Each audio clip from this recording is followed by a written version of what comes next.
you. I'm excited to be here. We're very excited for your presentation. Awesome. So do you want me to just start and get into it? Yeah, I think we can dive right in. Awesome. All right, well, I would like to thank everybody for attending the Leadership Legacy Workshop hosted by Charity Village. My name is Trina Relkoff, and I'm a trauma-informed conflict management and resiliency specialist. And what that means is that I'm really grateful to have an opportunity to provide you a very heartfelt, value-added workshop. And I want to embrace and leverage your leadership and resiliency traits. So after this, you can build a robust professional journey during these ever-changing times. I have over 25 years of experience working in alternative dispute resolution and resiliency. My background includes clinical forensic social work, mental health, behavioral consultant, case management, forensic and veteran affairs, disability adjudication and disability management, counseling, and outreach. I've lived in 5 provinces, urban and rural, from BC all the way to Ontario. I've worked in high-risk, high-conflict, diverse environments that include educational institutions, hospitals, federal penitentiaries, military environments, the community next door neighbor, and on Indigenous communities, and with chief and council and all the residents that live on the reserves. What I know is change is one constant that proves to show up consistently. Fear of change is a perceived barrier that we have right now, especially with COVID. Threat has been a product of our biology for survival, and our critical thinking shuts down when threat is real or perceived. Threat only has to be present, but if we feel it's real, then it is real. We all possess innate born resiliency traits, but these resiliency traits can also be learned and strengthened. Reflective thinking: you take a good experience or a bad one and you make it into a valuable experience. And when I talk and speak to the resiliency and identifying your traits, we'll build upon that. Strategic thinking: it is the bridge that links you to where you are, to where you want to be. And that all starts with the rocking chair test. The outcome I hope that you leave this workshop with is that I've engaged your curiosity in how to create a leadership legacy by forward future thinking and self-reflection, and you walk away energized and excited to recalibrate your personal and professional goals and work on yourself and influence mastery. So before we get started, I would like to read a land acknowledgement of where I am today, recognizing across Canada, but I reside in Mississauga, Peel, in the GTA close to Toronto. So I would like to begin by acknowledging the land on which we gather, in which the region of Peel operates. It is a part of the treaty lands and territory of the Mississaugas of the Credit. For thousands of years, Indigenous peoples inhabited and cared for this land, and continue to do so today.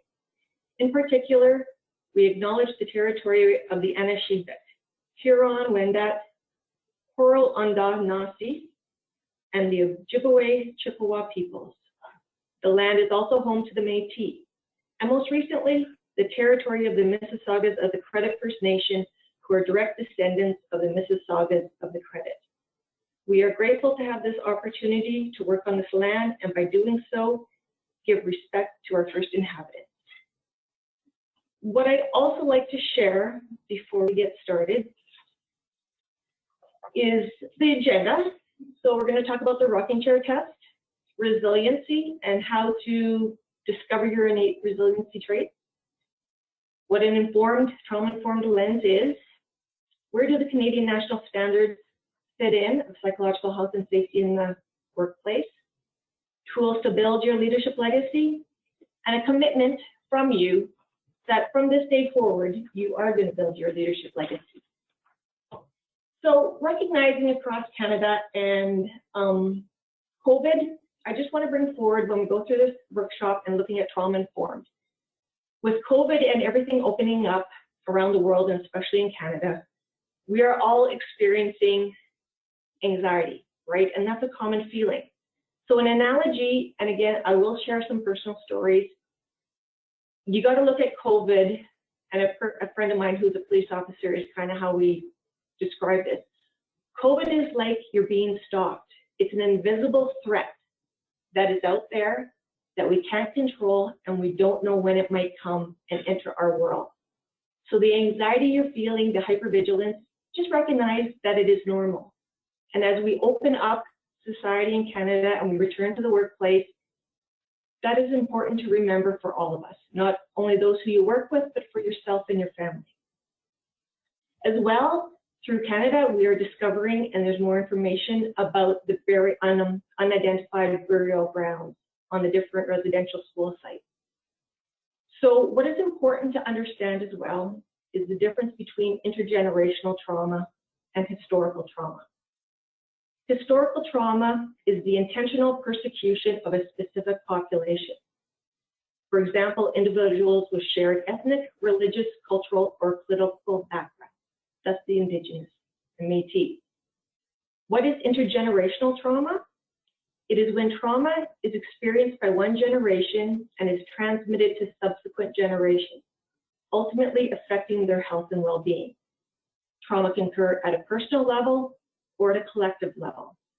So keep in mind with COVID and what we're experiencing a year and a half in and starting to open up, how you cope with COVID, how you deal with it with your partner, with your family, with your children, with your coworkers, as a leader, as a supervisor.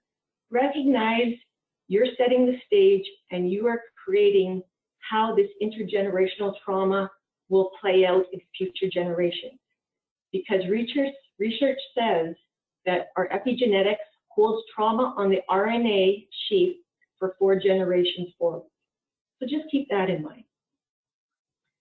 So our agenda that we went through, I hope you get value out of this because I am very passionate about the rocking chair test that I use. I've used it for years. I used it when I was a counselor. I use it when I'm consulting. I use it in everything. And as you're looking at the screen, and to make it transparent and authentic, why I value, short story of where resiliency has built for me since birth, but where I've learned it through my experiences is, briefly, I lived in 5 provinces, over 15 residences, moved sometimes by choice, not by choice. When we look at trauma, I characterize it or categorize it into personal trauma, professional trauma experiences, or environmental. So a few personal, I've been divorced twice. I've had a chicken bone stuck in my throat that actually required day surgery the next day. I've been stopped twice, and I've been in a few car accidents. Professionally, I've been physically and verbally assaulted, and I've experienced harassment. Environmentally, I've experienced earthquakes, tornadoes, face-to-face with a grizzly hiking in Kananaskis, and stalked by a cougar on Victoria Island when I used to live there. So when we look at the rocking chair test, this is where you ask yourself, you have a decision to make. And you're not sure on the decision, and you're kind of backtracking. What are your choices? What are your options? Where do you want to go from here? This is where you want to ask yourself, when I'm 80 years old, sitting on my rocking chair, will I regret not making that decision or making that choice of actioning something? So the rocking chair test, it is the decision-making process that imposes no risk, because it helps you make educated decisions based on what outcomes are important to you. So when you say this to yourself, ask yourself, will you regret not taking that chance? And in life, whether the outcome is positive or negative, you will still learn and grow and advance in your personal and professional world. What is resiliency? These are my 2 favorite quotes. It can be defined as the capacity to spring back, rebound, successfully adapt in the face of adversity, and to develop social and academic competence despite exposure to severe stress. Another one is a way of thinking and living that gives us the flexibility to change and adapt to new conditions, the key to transformation in our extreme times. So when we think of resiliency, and when we get further in the workshop and you're doing your rocking chair test and you learn about what you need to do to identify your traits, I want you to start reflecting on how have you coped through COVID for the last year and a half? How have you coped personally? How have you coped professionally? What have you done? What are your innate traits, characteristics, strengths that have helped you move forward? Or how did those strengths, traits, characteristics help you support those in your leadership role? Solutions-focused conflict resiliency and operational resiliency. So I'm coming from a lens of, as humans, we go to the negative right away. It's easy. It's easy to blame people. It's easy to blame ourselves. It's easy to point out what's wrong. When you come from a solution-focused conflict resiliency lens, you're coming from a lens that has a design approach. You're looking forward at what might be created, the endless possibilities, and only you yourself put barriers on what those possibilities may be. The development of the solution is not always or necessarily related directly to the problem. And you want to develop thinking and coping skills that support and promote the growth through conflict and failure. So in the last year and a half, as we're trying to create what our future will look like, what have you used and done so far to date with the conflict and the failure? So with COVID, we have no textbook, we have no guidelines, we have no framework as we move forward. That is why all of us today, from this day forward, we can create our leadership legacy, because there is no rule book or handbook. We get to create it, and we get to enable and have support around us of everybody to create a better way of moving forward professionally and personally. So a quick story of how I relate to this, I wasn't sure if I was going to share this, is when I was pregnant with my daughter, my first child.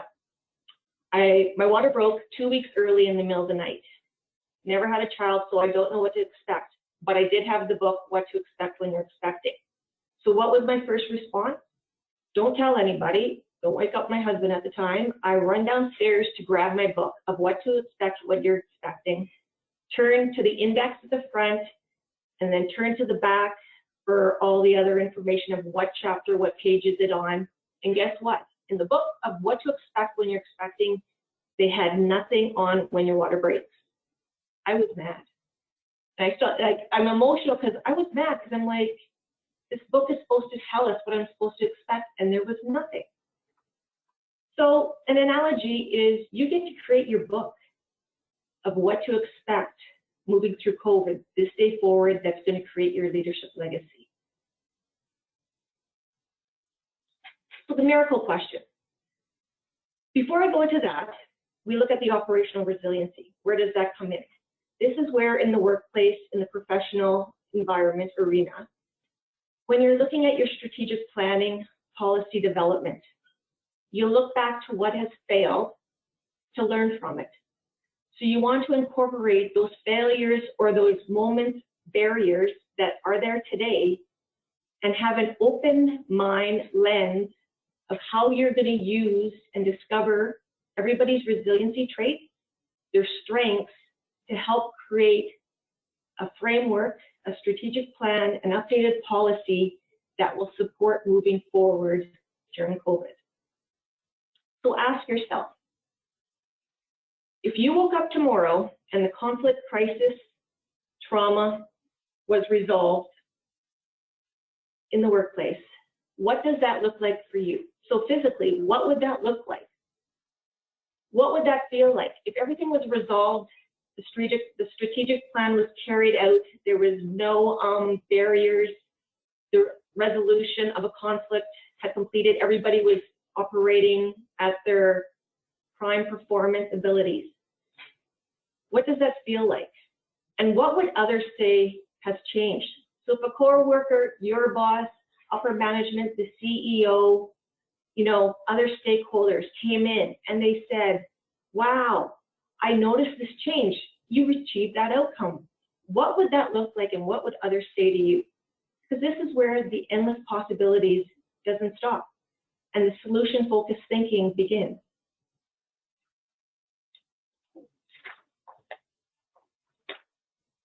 So we got to remember, again, it's going in with a lens and recognizing as humans, we go negative right away. It's the self-talk you give to yourself and that you share with others. So what is right with you is more than what is wrong with you. What does that mean? COVID has taught us. Right now is our time to discover all that is good within us and everybody around us. How did you get through? Who was that support you could go to? How did you support somebody? How did you talk them through that they could make it? Do you know anybody who experienced COVID? And again, when we're talking resiliency, trauma-informed lens, recognizing invisible threats, somebody who's gone through COVID and they come out, and I have a coworker who has experienced this, you may be physically deemed okay to come back to work, but COVID has impacted us mentally.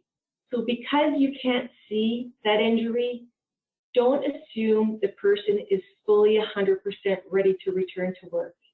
They could be physically and they want to, but it's just having that empathetic, trauma-informed lens that, you know what, they still might be going through the long process of recovery from COVID. Well, times are tough. Think about what you'll be able to tell those that come after us, not only about surviving, but thriving. What do you want to tell your grandchildren?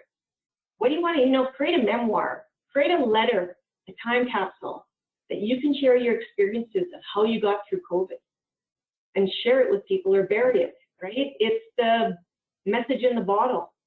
Send it out there and see where it goes, because you don't know who might find it, and years down the road, the lessons that they can take away with the information you shared.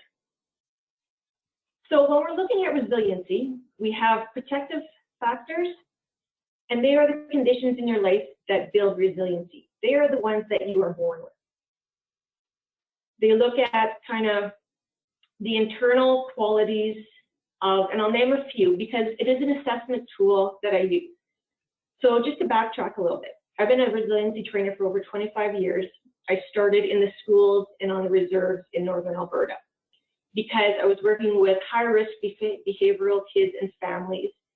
And I wanted to turn and help them educate that some of those behaviors that people saw were bad, and by law they may have been bad, but they were survival. They were resiliency skills that they were needing to do to survive. And how could they transform and flip the negative behaviors with those resiliency traits and turn them into positive behaviors? So when you look at some of your qualities of your internal traits that you're born with, you're not taught them, you're not raised by them, you're actually born with it. So if trauma can be intergenerationally passed on, think about it. So can resiliency traits.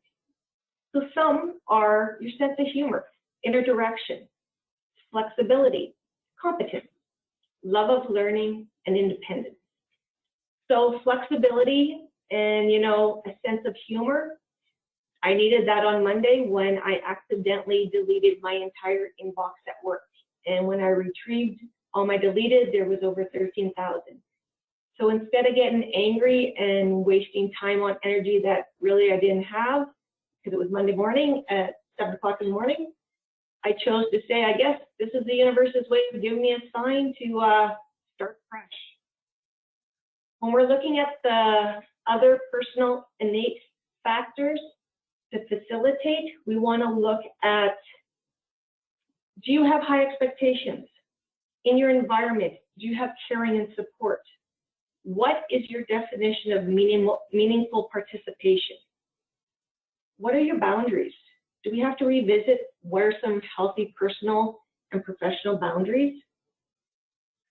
So having been a behavioral consultant, and I use this all the time as well, when we do training, when we go to school, we do professional workshops, we learn skills.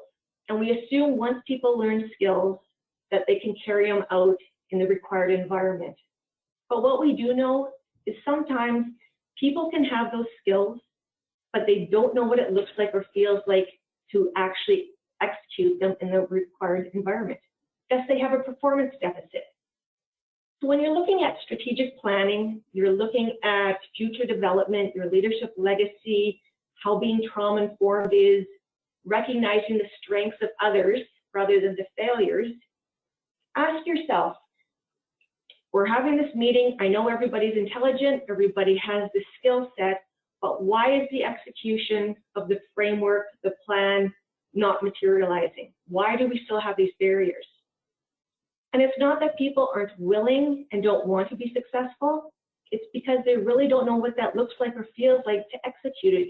And they might need some assistance to help them execute it, to then shine in the role and the role they're supposed to play. So we have skill deficits and performance deficits. If you don't have the skills, you learn the skills. Once you have those skills, you go apply them in the environment. But if you really don't know what that looks like, you still have a performance deficit. And to execute a plan to your desired outcome, you need to have both the skills and the performance. That's a little bit summary on resiliency, because that's a workshop in itself that I am so passionate about. So resiliency, we also know it can help offset factors from various mental health conditions such as depression and anxiety.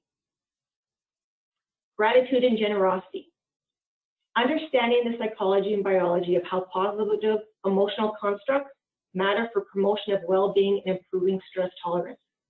So what that means, there is actual research, MRI, brain imaging, and neurology, research, that when you show gratitude or receive gratitude, the dopamine and the serotonin neurotransmitters in your body increase. Those are our happy, feel-good hormones. So it is simple practice, which I do, and it worked very well when I got my wallet stolen and all my ID gone. It's a practice that I do to make sure I go to bed in a positive state and I wake up in a positive state. I name 5 things I'm grateful for, and they don't have to be huge, they could be simple. I name 5 things I'm grateful for, the last thing before I go to bed, and the first thing that I do when I wake up, the first thoughts in my mind are 5 things what I'm grateful for. And a short story of recognizing gratitude. When spring was budding and we were still on lockdown for COVID and I was taking my dog for a walk, the trees were budding, and I never really noticed or appreciated the trees budding, but this morning I did. And I was grateful that I had mobility. Was grateful that I had eyesight, because those that have disabilities with eyesight or totally blind, touch is what helps them get through their life. And COVID put barriers on touch. COVID isolated us. COVID kept us away from friends, family, and work environments, or work family. So that day, I was really grateful that I was mobile and I had sight. And being grateful, and even just sharing the story, again, when you think about it, recognize what your body is doing and your somatic reactions, your feelings. When I'm sharing this, I can feel my heart grow. I can feel butterflies in my stomach. Because when we look at the resiliency traits, what were the resiliency traits and qualities of those that had the disability of no sight? How did they manage during COVID? They've been born with no sight, so they are also born with some innate resiliency traits that have gotten them through. So just maybe start that practice, because you never know when in a heightened stress or conflict, it has the ability actually to de-stress you and start producing the happy hormones. So what does it mean to be trauma-informed? Trauma-informed means you are aware of the impact of trauma on the brain and body. It is a proactive opportunity to better understand the impact of trauma on systems and individuals within your professional environment, also in your personal. And as I shared at the beginning, the difference between intergenerational and historical trauma. It can also be direct, indirect, secondary, vicarious, or sanctuary. An example of this, so you get a better understanding of how being aware of trauma can impact somebody differently. I'll share a personal story that just happened about 3 weeks ago. I'm sitting outside working, and all of a sudden, having lived in Cold Lake, Alberta, every year they used to be called naval flags. So 5 weeks out of the year, all the top fighter pilots of the world would come practice. It was awesome. You got up and close, personal, to see the F-18s take off. You were close enough that I call it grumbly tummy. My kids would go watch before I took them to school. You would feel the heat from the jets of the fuel and see it. So when I started hearing the F-18s coming over, I started getting excited. My heart started racing. I got a big smile on my face, and I started having really good memories. Now take that same situation and think of somebody who's walking into a meeting, a job interview, going to a divorce court, anything. And they're from a war-torn country and they've immigrated over to Canada. And all of a sudden they're hearing these jets. But to them, these jets represent immediate direct threat of harm and death. What these jet sounds mean is grab the kids, grab your family, grab the essentials in the knapsack and run to the basement where it's the only safe place. So being trauma-informed is you have this individual. The jets are coming over, now they see the jets, and they're 10 minutes away from their job interview, or 10 minutes away of walking into work. And it's a big meeting, and you're looking at them, and something's off, but you don't know what. And they appear to be, you know, spaced out, or they snap at you when you said something. It's because they're having a trauma state, and they're in a trauma state, and you will never know that.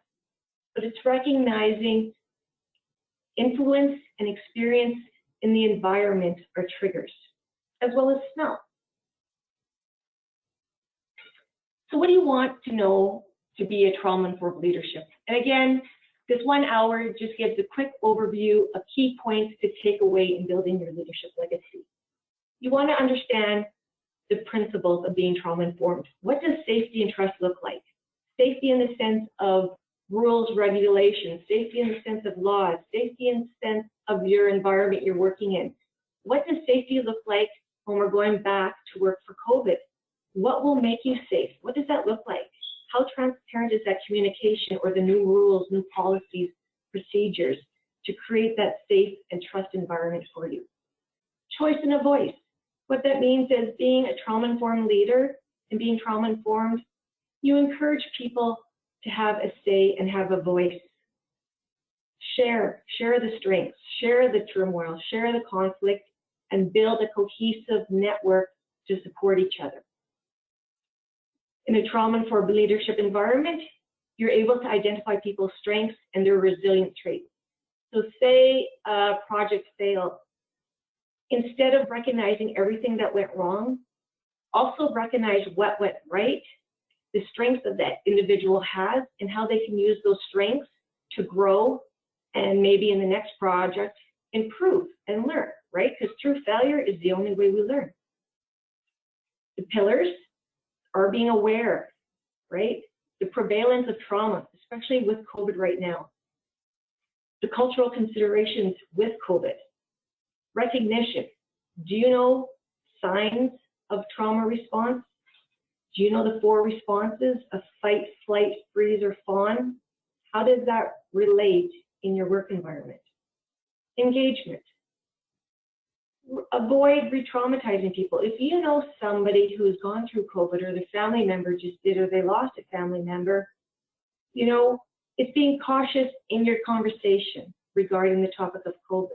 You don't want to re-traumatize them. You want to support them in their healing. And what you're doing today, you're educating yourself about trauma.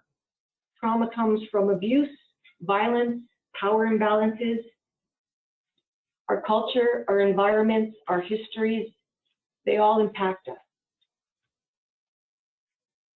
So the events and the experience and the effects.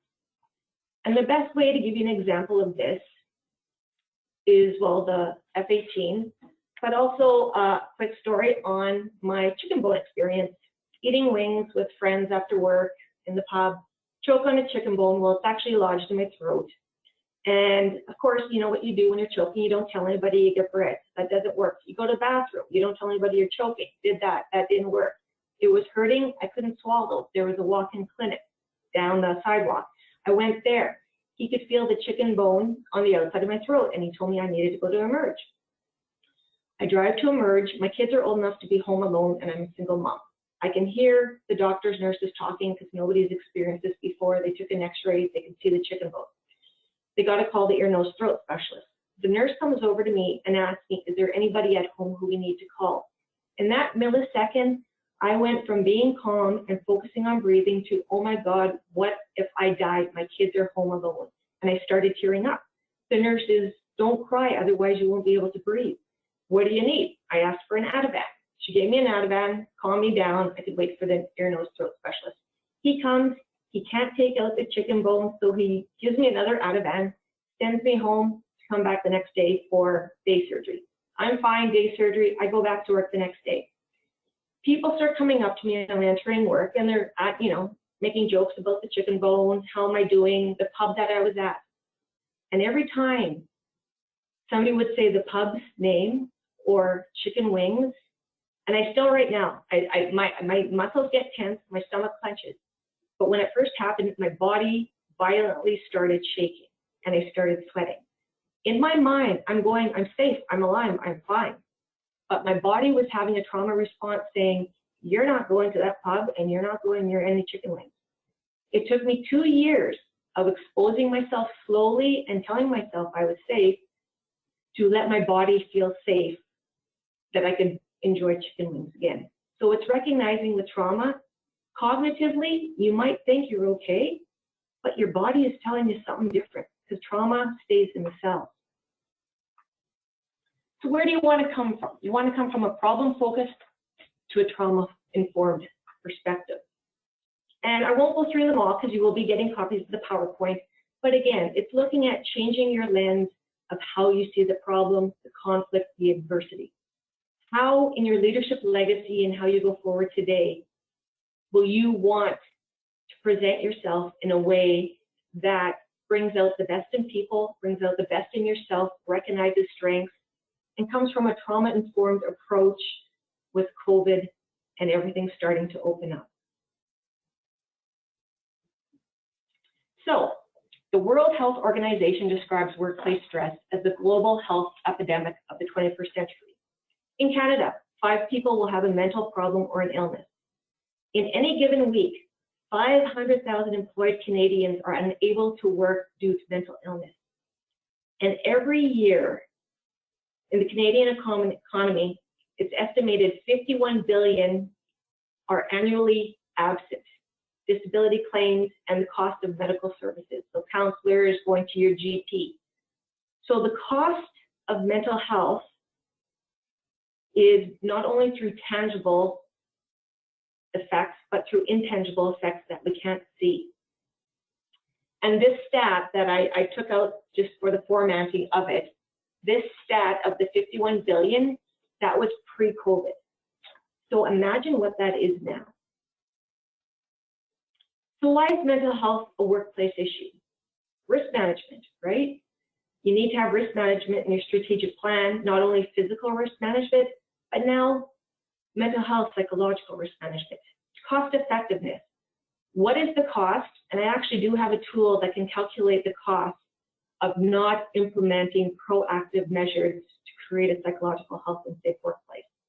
So cost effectiveness. How much is it costing not being proactive? So you could put it down to the hour. You have, say, a veteran who's returned to work. He's now employed in the civilian world, and his PTSD is acting up, and it's being portrayed and shown through his verbal presentation, his behavior. He's aggressive, or he snaps at people. People are starting to complain. What is the hourly, monthly salary going to that supervisor to deal with that employee and deal with the other employees? What is the cost of consulting with upper management? What is the cost consulting with labor? What is the cost of doing your own research? So there's cost involved when you're not proactive when dealing with mental health. Safety legal issues. Have you updated your policies? Are you aware of the new legislation regarding psychological health and safety in the workplace under the Occupational Health and Safety Code in Canada? Federally, it's Bill C-65. In each province, there's a specific code related directly to harassment, bullying. So when you look at psychological violence, look at it as that is the umbrella term. And under psychological violence is harassment, sexual harassment, bullying, lateral violence. I could go on, but just to give you an idea. Recruitment and retention. People are quitting jobs because they don't want to go back to their place of employer because it's not safe, it's not healthy, and they're recognizing the need for a healthy workplace. So, and again, you'll get a copy of this, but that quote, the invisible costs resulting from poisonous workplaces. Why I put that statement in there is because there is a new human rights precedent set as of June this year regarding McWilliams against the City Police of Toronto.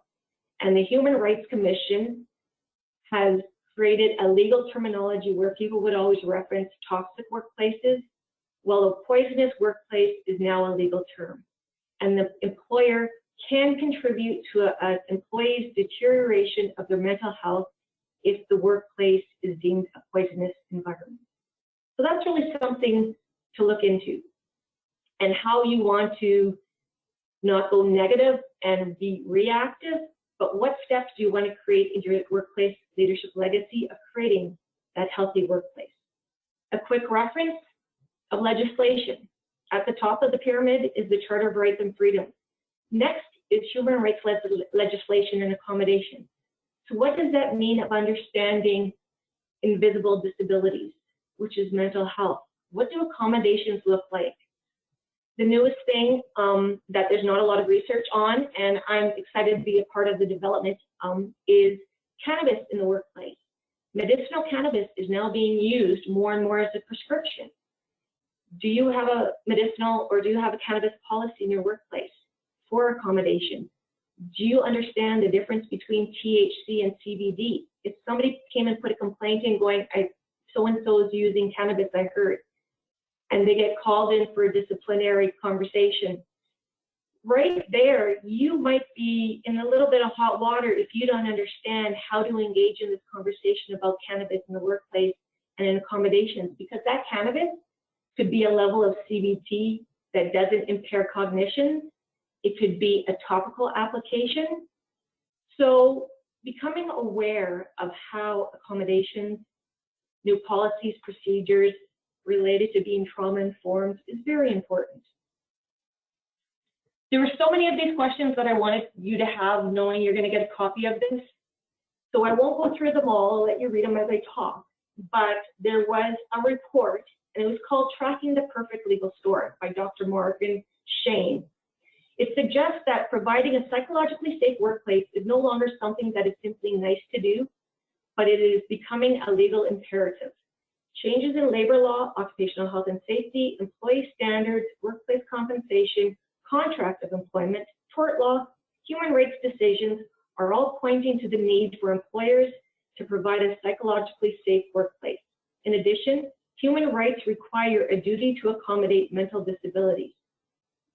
These questions are what you want to look at and where you want to go from here in how you are going to be that person who has that leadership legacy in your workplace, that when you retire, they're going to carry on some of the practices you created.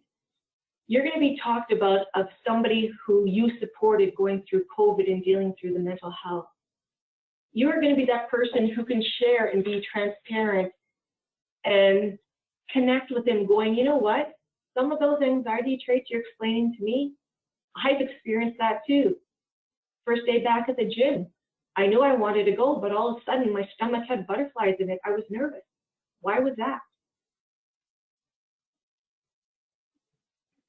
The one here that I wanted to highlight before we go to the next one is looking at the return to work policy. Do you have a return to work policy that takes into account the emotional, psychological, and interpersonal challenges and includes having the employee have a voice to share what it looks like for return to work? Because when we're looking at return to work and mental health, you cannot go by the standard of an operation or a physical injury that had a set timeline. Mental health is individual, and there is no linear timeline that works. So if you understand the return to work process and you work with the employee and work with their practitioners and WSIB and all be on the same page, you will help facilitate a quicker return to work. Everybody does want to come back to work. Recognizing time, I don't want to miss out on any of this, and I do want to answer some questions. So what I'm excited about, the Canadian National Standards of Workplace Psychological Health and Safety. We are the first in the kind in Canada. Australia is second. What this means, though, when I was just on a workshop Zoom in June, psychological health and safety is so important in the workplace now that it is ISO standards, and 79 countries have agreed upon the definition and what it should look like of psychological health and safety in the workplace. And in 2019, the Geneva Convention adopted Canadian National Standards of Workplace Psychological Health and Safety. And I'm so passionate about this that I actually get goosebumps when I talk about it. So here's a little stat, 80% believe it's important. And in Ontario, because I was living, this is where I got my stats from, but it might be something you want to research in your province. 13 psychological health and safety factors. So I'm a certified advisor through CMHA.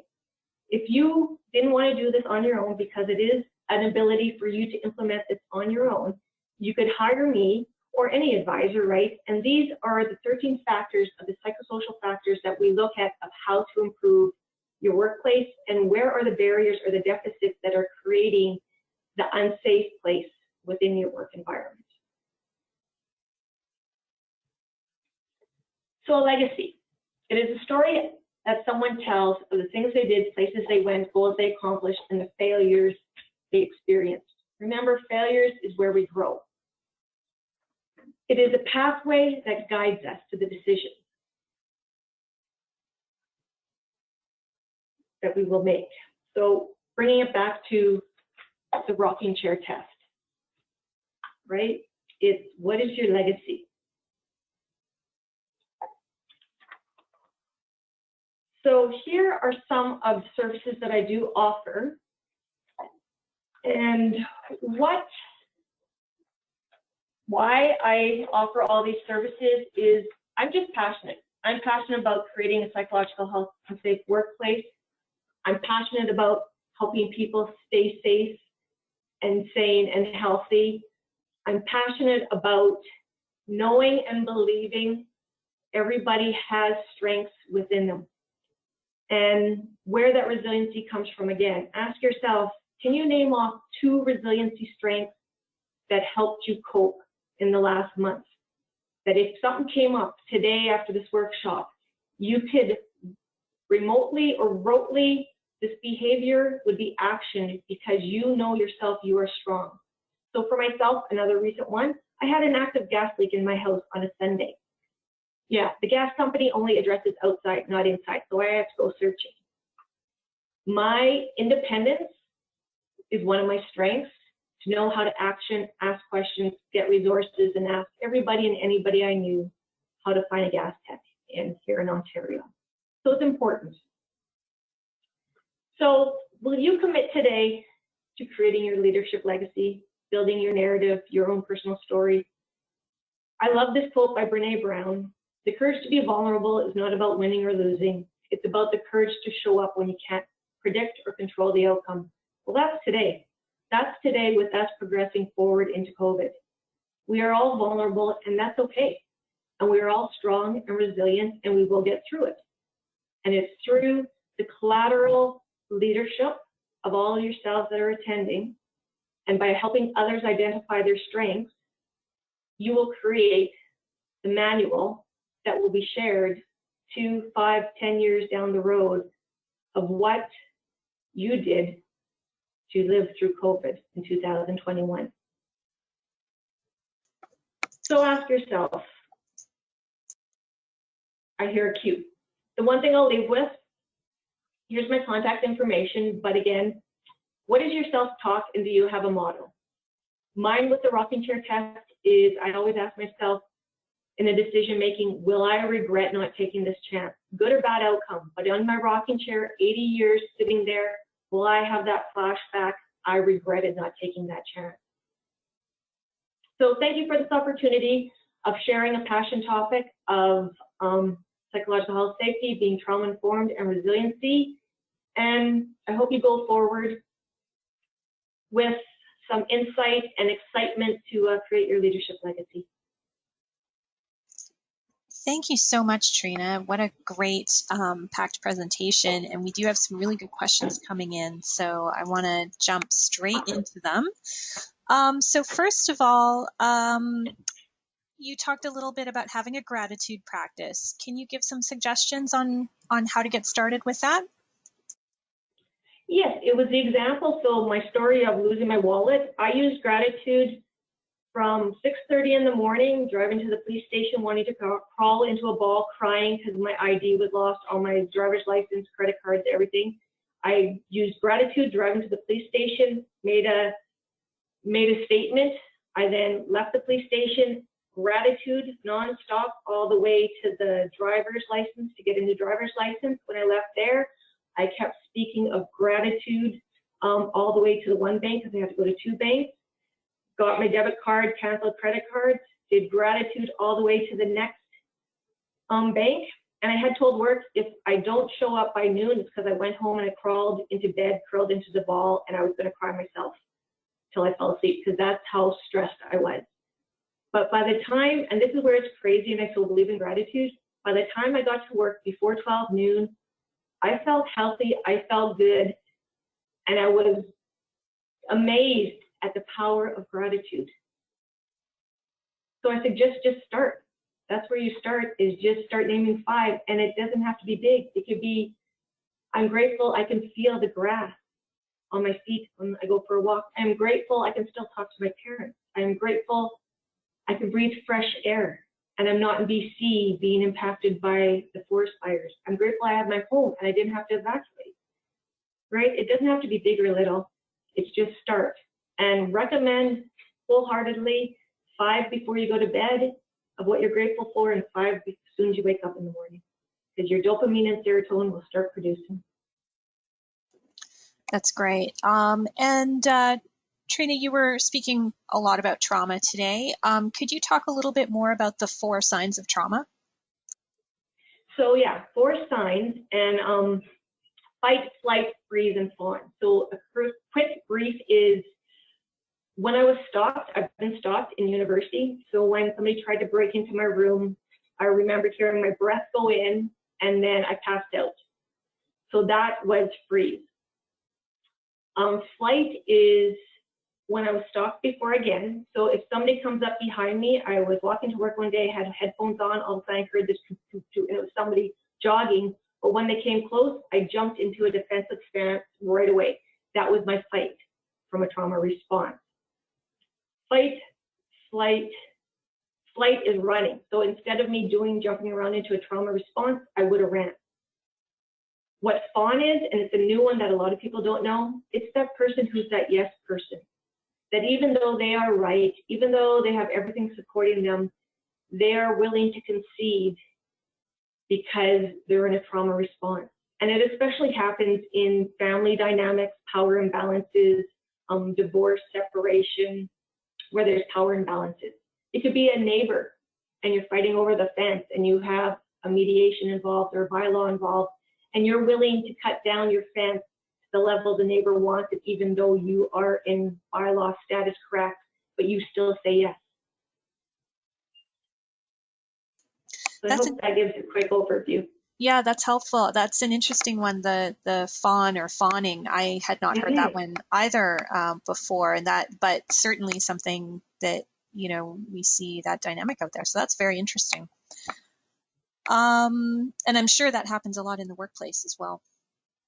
And it does, and that's where, yeah, like I give trauma-informed workshops because it is understanding how to recognize the behavioral of a trauma response, but then I also teach skills of, if you are working with somebody who's having a trauma response, or you might experience vicarious traumas or have a trauma response yourself while you're in a meeting, I teach concrete skills that you can use, apply, and teach others immediately to ground you and bring you back to that state of coherence, which is important. Mm-hmm. And on that topic, can you talk a little bit more about trauma-informed versus problem-informed? Problem-informed means you're coming from a right-wrong stance. You're looking at the problem, you're looking at the situation. When you're coming from a trauma-informed lens for the problems, you're more looking at a global sense of, okay, yeah, here's the issue, here's the conflict, we can identify it. Now let's look at what are some of the contributing factors influencing this problem, this conflict, of how we're going to resolve it. So it's coming kind of from like a psychobiosocial, or when you're looking in the Indigenous, a holistic approach. What is the environment? What is the biological, the person? What is the environment, the social? What is the psychological? That's the cognitive process. And then you got the social spiritual, right? So a trauma-informed approach of problem solving incorporates a holistic view of, yes, we identify the problem, that's great, but you know what? We can solve the problem by recognizing our strengths and all the other contributing factors to it. So it's getting away from placing blame and turning it into being curious and a collaborative way of solving the issue. Excellent, thank you. And you talked about the anxiety that's out there about returning to the workplace. Can you maybe offer any suggestions for the leaders on the call today who are planning for a return to work, and how trauma might impact those decisions and what they might see with their staff and volunteers? Yeah, and that's where, again, when you're looking at the strengths, the resiliency traits, it's having that open, transparent conversation of asking them, what does it mean? What does it look like? What do you need to ensure you feel safe returning to work? Does that mean policy updates? Does that mean, regular meeting check-ins? Does that mean incorporating, psychological health and safety? It's asking the people to have that collaborative approach of what do you need from you as a leader. So I actually had a way higher up person, I was just conversation yesterday, and I was saying about the stressors of understaffed, people are burning out, no recognition of COVID, and how it's creating that unhealthy environment.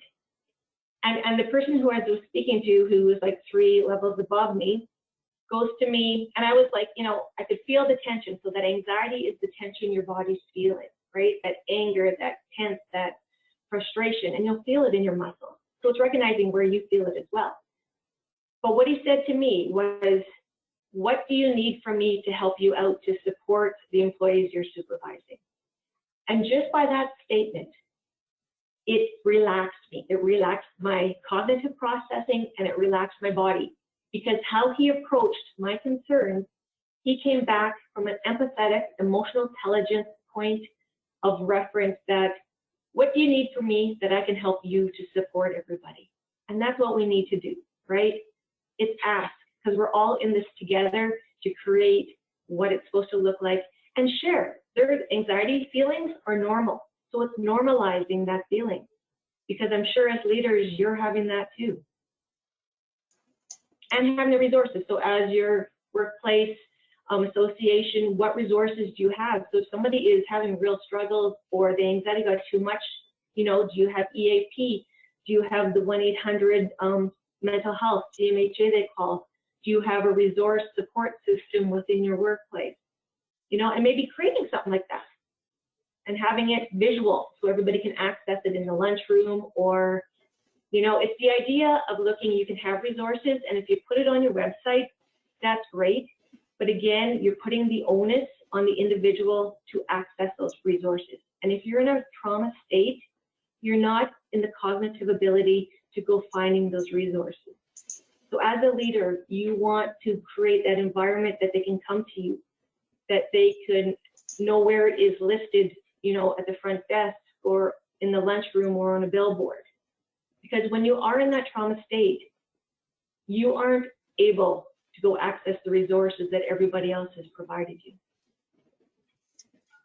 That's such an important point, Trina. And I think it speaks also to some comments we've had in, just folks acknowledging that, staff are kind of reaching their limit over the past year and a half, with COVID personally, and then with the high needs professionally as well, and perhaps even, having difficulty coping with each other at work sometimes. Yeah. So.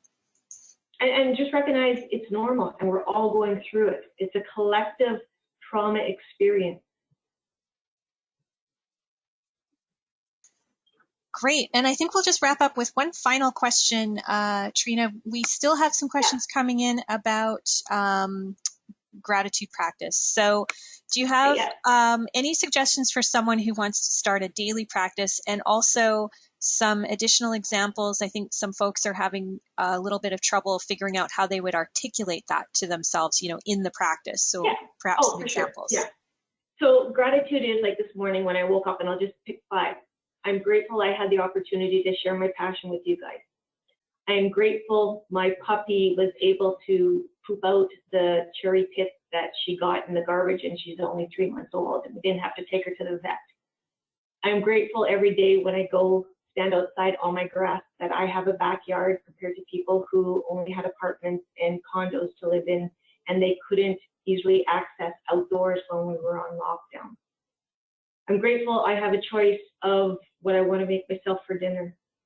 A way to help cope with anxiety, promote gratitude, is also write it down. And you can journal, or if you're really stressing and you want to get something out so it's not ruminating in your brain and goes, you know, you go to sleep and it's still there, you wake up, it's still there. If you write it down, you don't have to keep it. You could write it down, you can destroy it.